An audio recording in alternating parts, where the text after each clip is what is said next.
was involved from the very beginning, and this is like, and I mean, I enjoyed it because it's like making a movie in Europe where the director starts working with the cameraman, you know, way before the shooting starts. And I remember going into Thailand to check the locations out, which where we actually shot the Vietnam sequences. We also went to Pittsburgh and we checked out the locations, and we made some preparations, you know. We had a lot of problem with the weather situation because we had to shoot this movie like it starts in October or September, the hunting season. And of course, you know, like in Hollywood always, you shoot a winter movie, you start in the summer. Or you shoot a summer movie, you have to shoot it in the winter. So whenever the money is ready to do a movie, that's when we start making a movie. So we started Deer Hunter, actually, if I remember correctly, it was April or May. The leaves just were coming out on the trees, and everything was green and gorgeous and beautiful. And for the movie, we didn't want that kind of a look. We wanted to have the fall look. We wanted the desaturated look. We wanted to make it look like we are in a smoky steel mill town, you know, where there's not much color in there, you know. Everything is work, and then we see them, you know, how they entertain themselves, and we get into a wedding and so on. So for the color scheme, you know, we wanted desaturated, dark colors. So what we are going to do with those trees? So we have to take the leaves off of the trees, you know. That's not an easy job, you know. Just think about some horrendous big trees, and people had to take the leaves down one by one. The wedding scene was quite interesting. I mean, in the script, it didn't really look much actually, because the whole sequence maybe was like, I would say 4 or 6 pages. It's not much dialogue there, if you recall. It's a lot of action, dancing, and happening, and falling on the ground, and nobody ever thought that sequence is going to end up as a 40-minute sequence in a movie. You know, 40 minutes is almost like a whole movie, and this is just part of a movie which it doesn't really even belong into the real story what's happening in a movie. But I think Michael thought that this was the most important part of the movie to establish the characters. The studio certainly hated it. So they were trying to cut that down, and the editor was sort of behind the scenes actually cutting his own version of this movie, a short version, which at the wedding maybe was 10 minutes or something like that. And Michael Cimino didn't know about that. And at the time when we found out, actually, he immediately fired the editor, and ironically, the editor got the Academy Award for Best Editing. So that shows, you know, what he thought that was going to be the best science. We're going airborne, sir. I hope they sent us where the bullets are flying. That's right. Fighting's the worst, huh? That's right. Bucket. Michael Cimino was a difficult person. A lot of people could not work with him, you know, but I found him very, very talented, and I always like to work with talented people, and if they have any personality problems, I can get over those so easy, because I always look at the man as an artist and what he can do on the screen, you know, and he certainly could put images up on the screen, you know. They changed it. Somehow they changed it. You couldn't find your own ass with 2 hands. Fucking A. I love improvisation in movies. I mean, even then, you know, today is almost like passé, you know, that you are thinking about handheld cameras and just you catch, you know, what's happening on the screen and all that. But in those days, actually, it was interesting to see a director who encouraged the actors to not follow the lines sometimes and not follow the script, you know, and just try to do something better, if you can. And certainly Robert De Niro was an actor who always experiments in movies, and he loves to work that way, and all the ensemble there. Oh, you got... Oh, you're gonna die, you motherfucker! You know, the color scheme during the war scenes and in the Vietnam scenes actually stayed pretty much in the desaturated column. You know, it was we did mostly with selecting the wardrobe of the people, because the terrain was really didn't matter too much because it was pretty neutral. And but what we actually did was to desaturate the colors and make it more like it's newsreel photography. Was that we pushed the film to the limit. I remember pushing the film 2 stops and overdeveloping it. It's been, you know, when you're pushing a film, that means that you are underexposing it, and you have to develop it longer in the chemicals in order to get the exposure on the negative. But that also creates grain in the film and desaturation, so the colors actually will be muted, and it will be sort of looking more like a black and white image with some color. And it worked pretty good also because we had some newsreel footage what we had to use because we could not recreate the Vietnam War. You know, I mean, this was not a big budget movie, so to speak. You know, like when you have hundreds of millions of dollars to really build cities and war scenes and all that. So we could not do that, but we had to use some of this 60 millimeter footage what the newsreel cameraman did in Vietnam. And you know, when that's blown up to 35 and anamorphic, you know, you can imagine that how grainy that is. And in order to match that little bit, we had to really destroy our pure, beautiful Eastman color negative, you know, to the point where it will look like it's a blow up.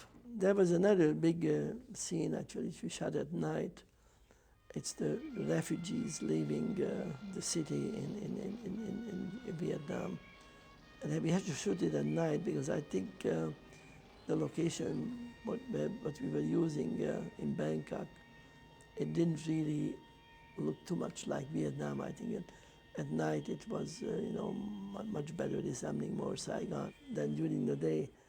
And we didn't have enough power actually to light up a huge area. You know, we were seeing actually a river, a bridge, and miles away you see houses. We wanted to light up windows.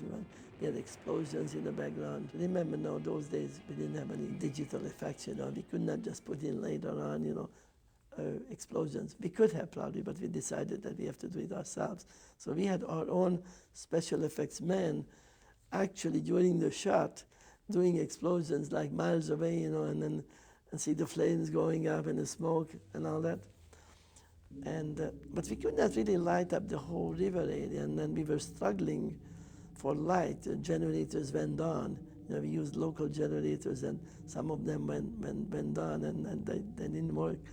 So we had to open up the lenses as far as we could, you know, shoot wide open, and pray that something is going to be on the negative. And that's why, you know, when you look at that sequence, it looks real, because I think in a war they would not be able to use actually lights. You know, they would have to just shoot whatever is there, and I think it looks real because of the darkness, because you don't see really everything clearly, but you have a good feeling about what's happening. People inside doing it for money? Sometimes a great deal of money. In the big hallway, you know, with the archway, the one single light bulb in the middle of the room.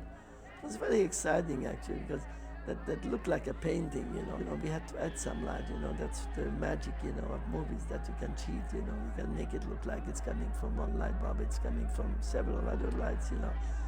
And quite often we would try to do the one light thing, you know, one light bulb thing. And I did that in the scene when going up to the prostitute's room who has a baby. There's a little fight going on between them, and the light suddenly starts swinging around in the room. And we really shot that with that one light bulb, because it would have been very, very difficult to recreate that with regular light, I mean added lights, because there would be shadows from the swinging lights.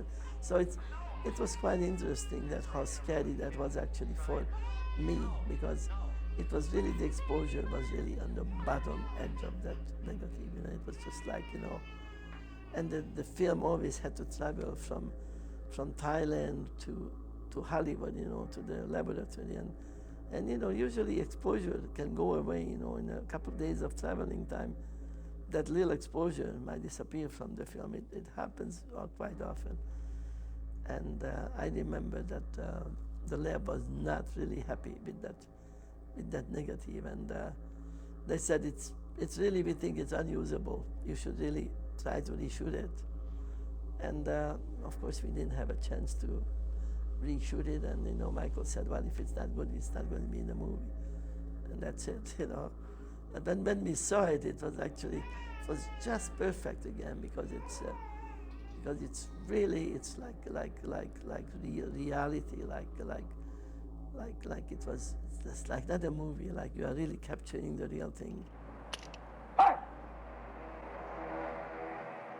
Don't do it. And certainly the scene stands out for me when Christopher Walken dies in Robert De Niro's arms, you know, when he shoots himself, you know, in the roulette. And you know, that scene was never really rehearsed at all. It was, you know, we just set up 2 cameras and in 2 handheld cameras, and Michael just told us, you know, that's what happens, you know, that exactly, you know, he kills himself, you know, and then falls off, and De Niro jumps over there and we'll hold him up. That's it. And then we had to find our position, you know, when that happened. And we also were told that we might not have a take 2. And that's exactly what happened, you know, that the whole acting was so intense, so incredible. And we captured it, you know, with 2 cameras. And it was no reason to repeat it. And I don't think that they could have repeated, really. Nicky, don't! Nick!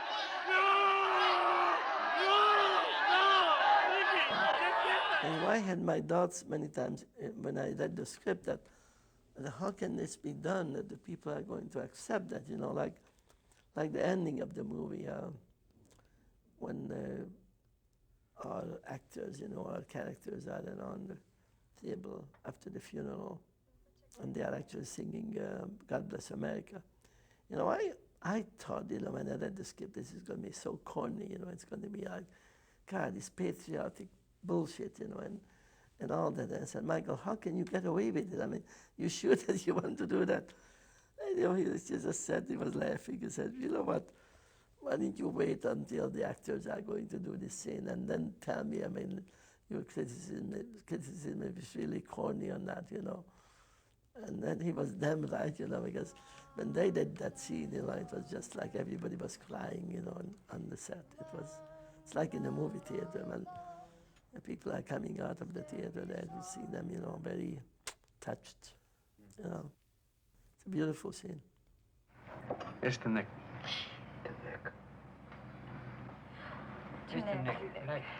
It was definitely the most challenging film in my life, and it was the most complicated in a way also, because it was playing in Pennsylvania.